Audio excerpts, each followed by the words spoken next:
আসসালামু আলাইকুম প্রিয় দর্শক শ্রোতা, আমি নাজমুল সাকিব, সম্পাদক দৈনিক ফুলকি ইউটিউব চ্যানেল ফুলকি নিউজ এবং ফেসবুক পেজ ডেইলি ফুলকির পক্ষ থেকে আপনাদের শুভেচ্ছা জানাচ্ছি।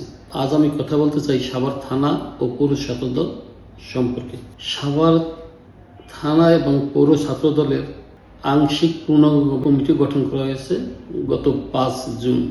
আংশিক এবং পূর্ণাঙ্গ কমিটি গঠনের মাত্র 21 দিনের মাথায় 4 জনকে বহিষ্কার করা হয়েছে।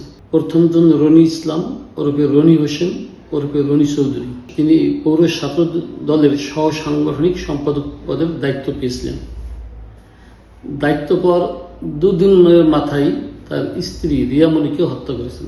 এই রনি চৌধুরী বর্তমানে কারাগারে আছে। এই ঘটনার পর দল তাকে বহিষ্কার করেছে। কিন্তু ছাত্র দলের এই দুটি কমিটি গঠনের পরেই অনেক আলোচনা সমালোচনা হয়েছে।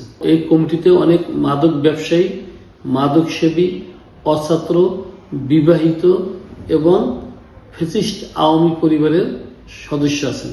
কিন্তু তখন অনেকে এই কথা আমলে নিতে চাননি, গুরুত্ব দিতে চাননি। এখন আস্তে আস্তে থলের বিড়াল বের হচ্ছে এবং তার যার যার চরিত্র সে স্বরূপে প্রকাশ করছে। রনি চৌধুরী কোনো ছাত্র না। সে কিভাবে ছাত্র দলে স্থান পেল? সে বিবাহিত। একজন ছাত্র যেহেতু হয়ে থাকে, তার নাম প্রথম নাম রনি চৌধুরী, কোথাও কোথাও হোসেন রনি, কোথাও রনি ইসলাম। এ থেকে বোঝা যায় যে এই ছেলেটা কিরকম। একজন অছাত্র এবং বিবাহিত, সে ছাত্র দলে স্থান পেয়েছিল। এরপরে আসছে গত 9 জুন, মানে কমিটি গঠনের মাত্র 4 দিনের মাথায় পৌর ছাত্র দলের সহসভাপতি স্বামী ও পলককে বহিষ্কার করা হলো। তাদের বিরুদ্ধে অভিযোগ তার তথ্য গোপন করেছে। কি তথ্য তা পরিষ্কার করা হয়নি। এই ঘটনার পর সাভার থানা ছাত্র দলের কমিটিতে মাহবুব হোসেন সামির, তিনি সাধারণ সম্পাদকের দায়িত্ব পেয়েছেন। তিনি সাভার থানা ছাত্র দলের সাধারণ সম্পাদক। সম্প্রতি রিপন দাস নামে এক কিশোরকে বেদম পিটিয়েছেন। তাকে তুলে নিয়ে তার অফিসে যে তার টর্চার ছেলে চরম নির্যাতন করেছেন। এতে দরিদ্র ছেলেটি 2টি চক্ষুই হারাতে বসেছেন। তার বাবা একজন মুসি।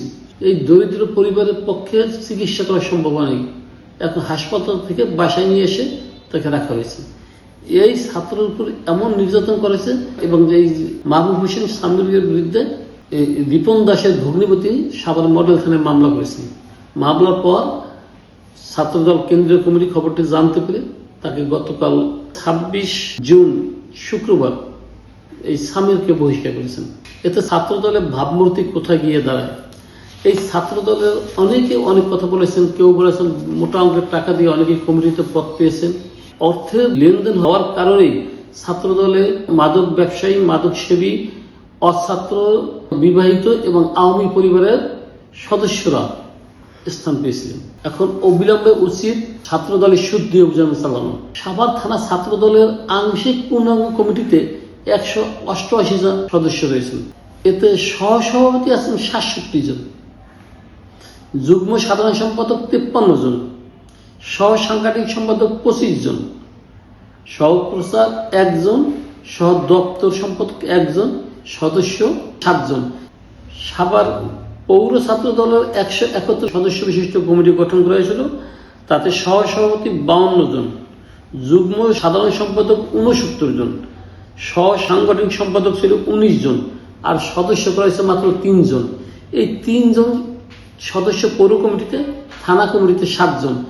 এদের আমার মনে হয় একটা অপমান করা হয়েছে। কারণ ওখানে দপ্তর এবং প্রচারে এই 7 জন আর 3 জন ঢুকিয়ে দিলে আর কোনো সদস্যই দরকার ছিল না। এটাও আংশিক কমিটি যেগুলো। তাই এই কমিটি নিয়ে অনেক আলোচনা সমালোচনা আছে। আমার মনে হয় এখনো সময় আছে এই কমিটিতে শুদ্ধি অভিযান চালিয়ে কমিটির কলঙ্ক মুক্ত করা হোক।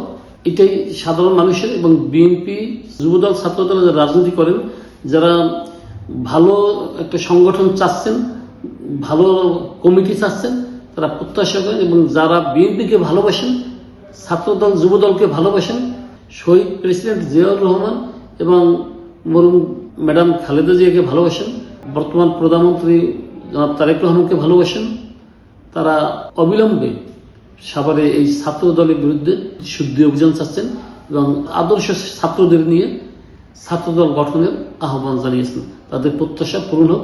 ছাত্রদলের কেন্দ্রীয় কমিটি সে বিষয়টি নজরে আনবেন। যেহেতু ইতিমধ্যে 4 জনকে বহিষ্কার করা হয়েছে, এখন এই ছাত্রদলকে কলঙ্ক মুক্ত করা উচিত এবং বিএনপি যুবদল ছাত্রদলকে যারা ভালোবাসে তাদের প্রত্যাশা মূল্যায়ন করা উচিত। ধন্যবাদ সবাইকে। আসসালামু আলাইকুম রহমতুল্লাহ।